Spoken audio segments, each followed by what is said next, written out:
This video is for educational purposes. Dhaka, formerly known as Dhaka, is the capital and largest city of Bangladesh. It is the 9th largest and 7th most densely populated city in the world. Dhaka is a megacity, and has a population of 10.2 million residents as of 2022, and a population of over 22.4 million residents in Dhaka metropolitan area. It is widely considered to be the most densely populated built-up urban area in the world. Dhaka is the most important cultural, economic, and scientific hub of Eastern South Asia, as well as a major Muslim-majority city. Dhaka ranks 3rd in South Asia and 39th in the world in terms of GDP. Lying on the Ganges Delta, it is bounded by the Buriganga, Turag, Daleshwari, and Shitalakshya rivers. Dhaka is also the largest Bengali-speaking city in the world. Kindly subscribe to this channel and share this video with your friends and families. The area of Dhaka has been inhabited since the first millennium. An early modern city developed from the 17th century as a provincial capital and commercial center of the Mughal Empire. Dhaka was the capital of a proto-industrialist Mughal Bengal for 75 years, 1608–39 and 1660–1704. It was the hub of the muslin trade in Bengal and one of the most prosperous cities in the world. The Mughal city was named Jahangirnagar, the city of Jahangir, in honor of the erstwhile ruling emperor Jahangir. The city's wealthy Mughal elite included princes and the sons of Mughal emperors. The pre-colonial city's glory peaked in the 17th and 18th centuries when it was home to merchants from across Eurasia. The port of Dhaka was a major trading post for both riverine and seaborne trade. The Mughals decorated the city with well-laid gardens, tombs, mosques, palaces, and forts. The city was once called the Venice of the East. Under British rule, the city saw the introduction of electricity, railways, cinemas, Western-style universities and colleges, and a modern water supply.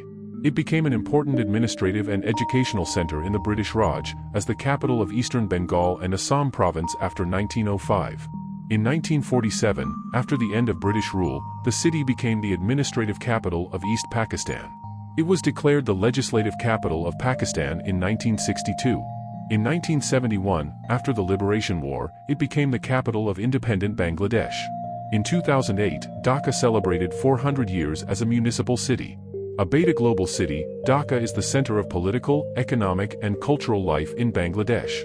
It is the seat of the government of Bangladesh, many Bangladeshi companies, and leading Bangladeshi educational, scientific, research, and cultural organizations.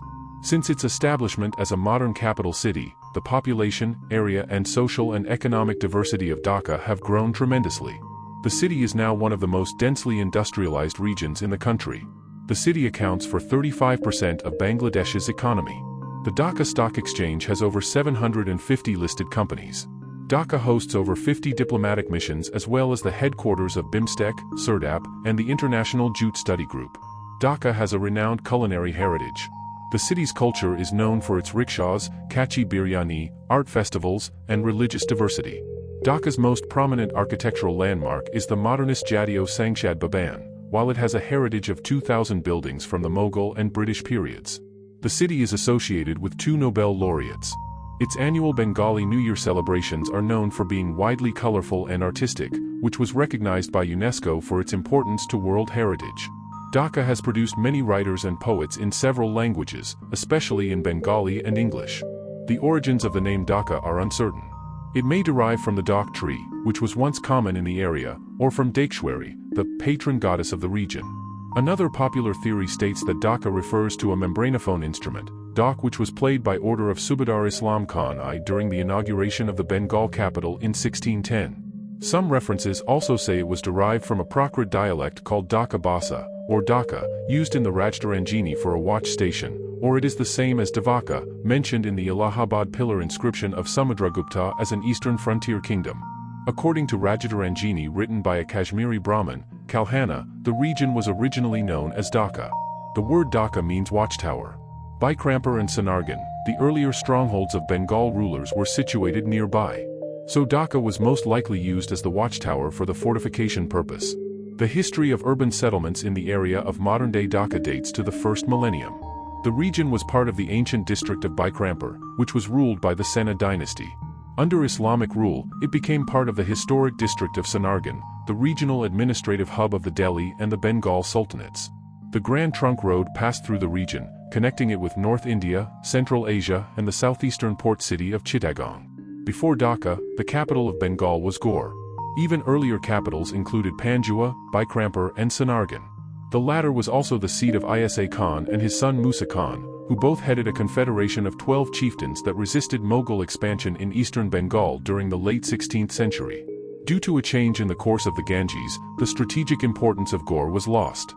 Dhaka was viewed with strategic importance due to the Mughal need to consolidate control in eastern Bengal. The Mughals also planned to extend their empire beyond into Assam and Arakan. Dhaka and Chittagong became the eastern frontiers of the Mughal Empire. Dhaka became the capital of the Mughal province of Bengal, Bihar, and Orissa in 1610 with a jurisdiction covering modern-day Bangladesh and eastern India, including the modern-day Indian states of West Bengal, Bihar and Orissa. This province was known as Bengal Suba. The city was founded during the reign of Emperor Jahangir. Emperor Shah Jahan visited Dhaka in 1624 and stayed in the city for a week, for years before he became emperor in 1628.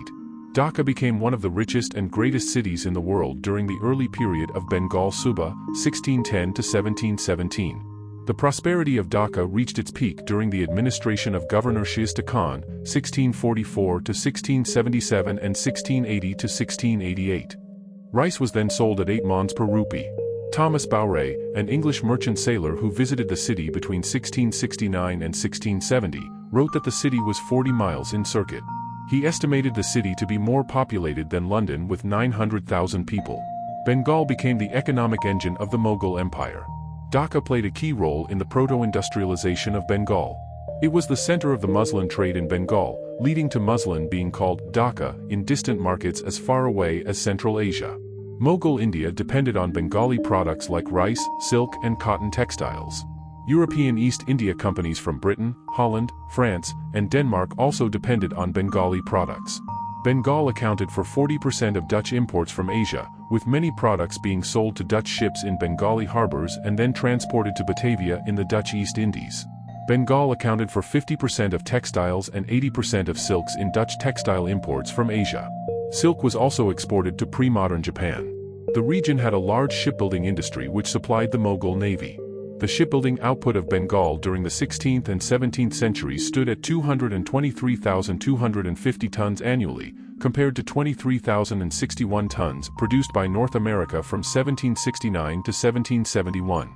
The Mughals decorated the city with well-laid-out gardens. Caravanserai included the Bara Katra and Choto Katra. The architect of the palatial Bara Katra was Abul Qasim al-Hussaini Atabate Assamani. According to inscriptions in the Bangladesh National Museum, the ownership of Bara Katra was entrusted to an Islamic Waqf. The Bara Katra also served as a residence for Mughal governors, including Prince Shah Shuja, the son of Mughal Emperor Shah Jahan. Dhaka was home to an array of Mughal bureaucrats and military officials, as well as members of the imperial family. The city was guarded by Mughal artillery like the Bibi Mariam Cannon, Lady Mary Cannon. Islam Khan I was the first Mughal governor to reside in the city.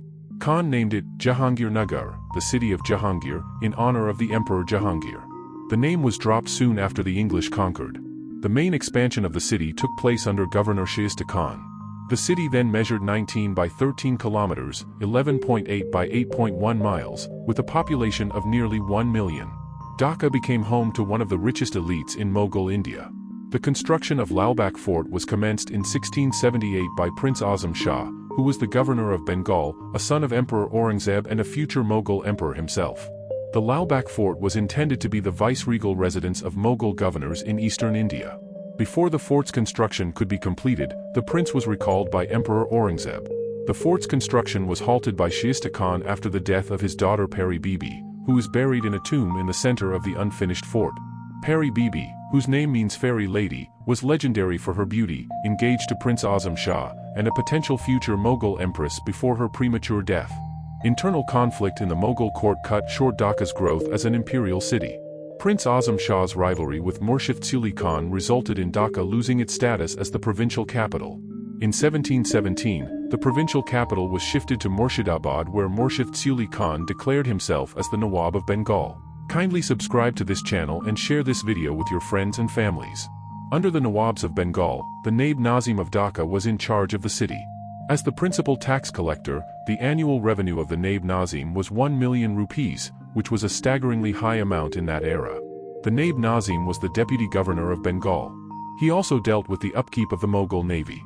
The Naib Nazim was in charge of the Dhaka division, which included Dhaka, Kumala, and Chittagong. Dhaka division was one of the 4 divisions under the Nawabs of Bengal. The Nawabs of Bengal allowed European trading companies to establish factories across Bengal. The region then became a hotbed for European rivalries. The British moved to oust the last independent Nawab of Bengal in 1757, who was allied with the French. Due to the defection of Nawab's army chief Mir Jafar to the British side, the last Nawab lost the Battle of Plassey. After the Battle of Buxar in 1765, the Treaty of Allahabad allowed the British East India Company to become the tax collector in Bengal on behalf of the Mughal Emperor in Delhi. The Naib Nazim continued to function until 1793 when all his powers were transferred to the East India Company. The city formally passed to the control of the East India Company in 1793. British military raids damaged a lot of the city's infrastructure. The military conflict caused a sharp decline in the urban population. Dhaka's fortunes received a boost with connections to the mercantile networks of the British Empire. With the dawn of the Industrial Revolution in Britain, Dhaka became a leading center of the jute trade, as Bengal accounted for the largest share of the world's jute production. But the British neglected Dhaka's industrial and urban development until the late 19th century.